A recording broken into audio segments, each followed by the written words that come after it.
directed by इधर never mind. Be ready for a movie जिसे देख के सबने कहा कि काश मुझे भी कोई ऐसे देखता है जैसे भानु प्रताप को उसकी फैमिली देखती है। ओके, कोई भी अपने बाप को ऐसे निहारते हुए नहीं देखता। ओए थोड़ा पीछे ले, इस मूवी में नीलिमा अजीम और राजेश खट्टर हैं जो उस टाइम रियल लाइफ में भी हस्बैंड और वाइफ थे and together they had a 4-year-old kid और ये बच्ची भी 4 साल की होगी and she looks exactly like Neelam ji. That means this kid could very well be their real life child as well, except उनका रियल लाइफ चाइल्ड था ईशान खट्टर। दैट मींस ये बच्ची तो उनकी रियल लाइफ चाइल्ड नहीं हो।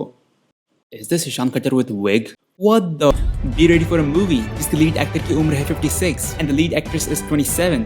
जी हाँ, जब बिग बी 30 साल के थे वो 1 साल की थी, लेकिन इनके एज गैप से भी बड़ा है भानु प्रताप का ego.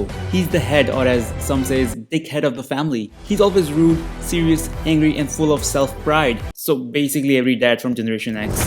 It's a story of two family जहाँ everyone is just clueless for some reason। जैसे 25 साल से हीरा को ये नहीं पता था कि गौरी उससे प्यार नहीं करती।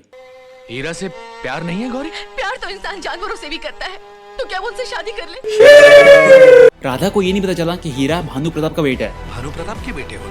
जी। भानु प्रताप को ये नहीं पता कि उनका पोता कैसा दिखता है। ये अपने हीरा बाबू के बेटे हैं। हीरा को ये नहीं पता कि उसकी बहन की शादी है। कल तुम्हारी बहन से मेरे बेटे की मंगनी हो रही है। गौरी को ये नहीं पता कि आज उसकी खुद की शादी है। ये सब क्या हो रहा है? मेरी शादी? हाँ। Does anyone know what's going on in this family? Meet Hira, the youngest son of Bhanu Pratap, and boy is he creepy.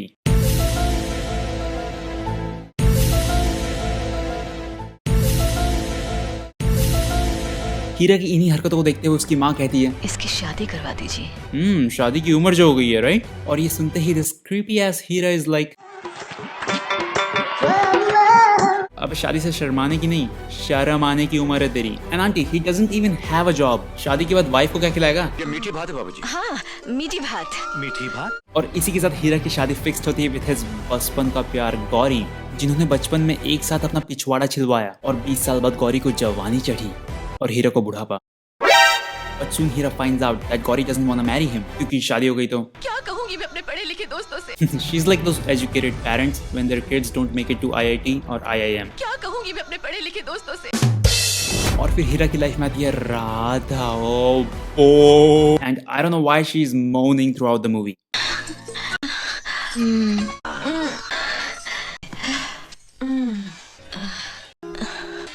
अरे कराह काहे रही हो?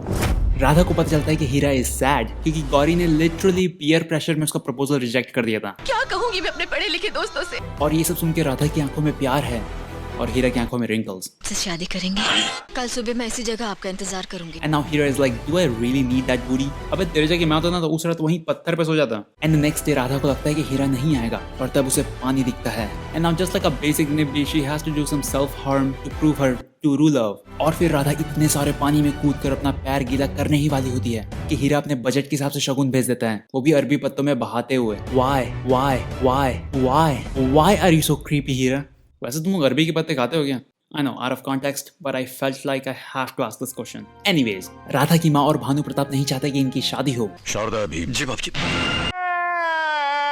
इसे पूछो, इसे राधा चाहिए या पाप? और अब राधा कहती है, मरेंगे तो इन्हीं के साथ, जिएंगे तो इन्हीं के साथ, ठीक है? इसलिए दोनों भाग कर शादी कर देते हैं। और फिर घर से निकाल दिए जाने के बाद हीरा इज सैड क्योंकि उसके पास जॉब भी नहीं है। But fuck it, चल तेरी सुहागरात की तैयारी करते हैं। लेकिन फिर राधा KLPD कर देती है। मैं आपसे कुछ मांगना चाहती हूँ, मना तो नहीं करेंगे? मना तो नहीं करूंगा, लेकिन दे भी क्या सकता। Exactly, देना ही तो नहीं है। मैं चाहती हूँ हम सुहागरात न मनाएं। अब सैड हीरा चला हिलाने, लेकिन मदर नेचर उसकी सुन लेती है। आज की रात कंट्रोल ना करे तो। Really, you guys just got kicked out of your own house today. How could you even think about making love? Stop moaning, Rekha ji. I mean, Radha. ये इतना करती है. Imagine going to their house and all you hear is. बस भी करो जी, बस करो ना जी। बस। Oh, thank God they're eating food, not each other. And then somehow this 57-year-old dude managed to have a baby. यार मुझे जिंदगी की हिस्ट्री ज्योग्राफी नहीं मालूम। लेकिन इतने बड़े बच्चे कब से निकलने लगे? 18 महीने बाद डिलीवरी हुई थी क्या? नहीं। और तभी वापसी होती है गौरी की, who is not down to earth, but she has a reason for it. जमीन पर पाँव कभी कभी रखती हूँ। और ये सुन के हीरा is like, कलेक्ट्री की पढ़ाई करो। मैं? नहीं तो क्या हीरा, फालतू की बात मत कर रहा था।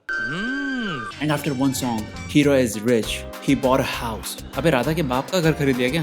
Because they both are the same. They thought they can fool me by changing the interior. You can't fool me. I am like मोहल्ले की CCTV आंटी. मुझे तो ये भी पता है कि हीरा की बहन ने अपने एंगेजमेंट में जो साड़ी पहनी थी वही साड़ी उसने गौरी की शादी में भी पहनी थी. अब राधा कलेक्टर बन चुकी है who collects आशीर्वाद. So she drops something, bends over and then take Ashirwad. That's so stupid. But at the same time, white people be using this exact scenario as a build-up for porn. So... अरे वाह. She's trying to impress Bhanu Pratap बिल्कुल अपने दादाजी पर गया है. because she wants to live with her in-laws. Okay, so you're telling me Radha wants to live in a joint family with her in-laws. Okay, no wife. And I mean no wife wants to do that. Don't give me this bullshit, Radha. And now since Hira is पढ़ा लिखा, गौरी उससे मदद मांगने आती है. Oh, this is the Inteqam moment, Hira. Let's do it. अपनी खुद गर्जी का अब अंजाम देखेगी ठुकरा के मेरा. और फिर ज्ञान के नाम पे राधा ने जो गांड मारी है गौरी की. जिसे तुमने अनपढ़ गंवार करके ठुकरा दिया था, आज उसी के पास तुम्हें अपने पढ़े लिखे पति के लिए नौकरी मांगने के लिए आना पड़ा. मैं तुम्हें ताना नहीं दे रही हूँ. अरे ना राधा, लेकिन मुझे लग रहा है कि तू ताना ही दे रही है. अब बताओ, पढ़ी लिखी बेवकूफ कौन है, मैं या तुम? और ऐसे ही गौरी की पूरी तरह से ले लेने के बाद राधा कहती है, मेरी बातों का बुरा मत मानना. अरे नहीं नहीं, बुरा क्यों मानेगी? बुरा मानने ऐसा थोड़ी कुछ कहा आपने. हीरा किसी खास को ही देता है. चाय पियो. बहन, इतना सुनने के बाद उसके गले से कुछ नहीं उतरेगा. राधा इज लाइक वो आंटी नहीं होती जो किसी की बुराई करने से पहले बोलती है कि बोलना तो नहीं चाहिए, लेकिन फिर वो वही बोलती है जो उन्हीं के हिसाब से नहीं बोलना चाहिए. लेकिन भानु प्रताप पिघल जाते हैं जब वो अपने सन इन लॉ ग्रैंडसन से मिलते हैं. दादाजी को मेरे डैडी पसंद नहीं थे, इसलिए उनको घर से निकाल दिया. क्यों? पढ़ते लिखते नहीं थे. अबे नहीं, तेरी माँ को लेके भागा था इसीलिए निकाल देते हैं. और फिर हीरा का बेटा उसे अपने बेस्ट फ्रेंड के बारे में बताता है. मेरे एक फ्रेंड ने दिए हैं. तुम्हारे क्लास में पढ़ता है? नहीं नहीं, वो तो पढ़ चुके हैं. बड़ी बड़ी दाढ़ी मूछें हैं उनकी. And just like any parent, Hira is like, bitch, have you been getting molested? कैसे दिखते हैं वो? ऐसे हैं मेरे दोस्त. And now we all know what Hira is thinking. But what I am thinking is that उस बच्चे जैसे अगर मैं किसी पिक्चर पे मार्कर से डूडलिंग कर देता तो मेरे बाप तो मेरी गांड तोड़ देता. आज आप उनके लिए खीर ले जाइए. अच्छा, अब अमीर हो गए तो मीठी बात को खीर बोल गए. See, that's what you call double standards. और अब भानु की वाइफ उसे हीरा को कॉल करके माफी मांगने को कहती है. And now Bhanu Pratap is also ready to accept Hira because now he is rich. See, the whole point of this movie is that अगर तुम्हारे जेब में पैसे हो ना तो किसी का बाप तुमसे नाराज नहीं रहेगा. लेकिन इंडियन पेरेंट्स का पता है ना, अपने बच्चों से माफी मांगने से तो उन्हें मौत आती है. So here we go. And now Bhanu Pratap is hospitalized, जहाँ doctors are monitoring everything on this turned off ECG machine. लेकिन जल्द ही सबको पता चलता है कि खीर में जहर केवड़ा सिंह द पुसी किलर ने डाला था. बिल्ली मारना किसे कहते हैं जानती है? मुझसे सीख ले. And then watch Big B, who was like 57-year-old doing some very good action sequences. And I'm totally saying that to neutralize all the jokes I made earlier about him, ताकि ज्यादा गाली ना पड़े. इसे कहते हैं कनेक्शन देकर fuse निकालना. Oh, hello DCs. If you enjoyed the video, make sure you hit that like button. अगर like नहीं करोगे तो क्या कहूँगा मैं अपने पढ़े लिखे दोस्तों से. Subscribe if you're new and follow me on Instagram at only_Daisy. And I'll see you guys in the next one. Peace.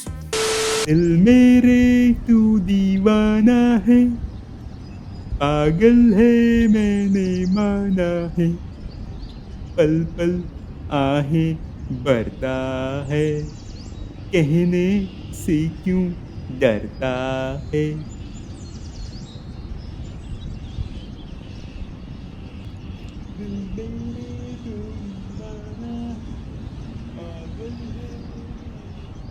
अरे जो फूल है ना, एक नंबर फूल है, एकदम तेरी आंखों के जैसे. इसको यहाँ से छुएगी ना लगता है, और इसको यहाँ से छुएगी ना तो एनीवे सोच रहा हूँ आंसू वाला टैटू बनवा लूँ. टप टप टप.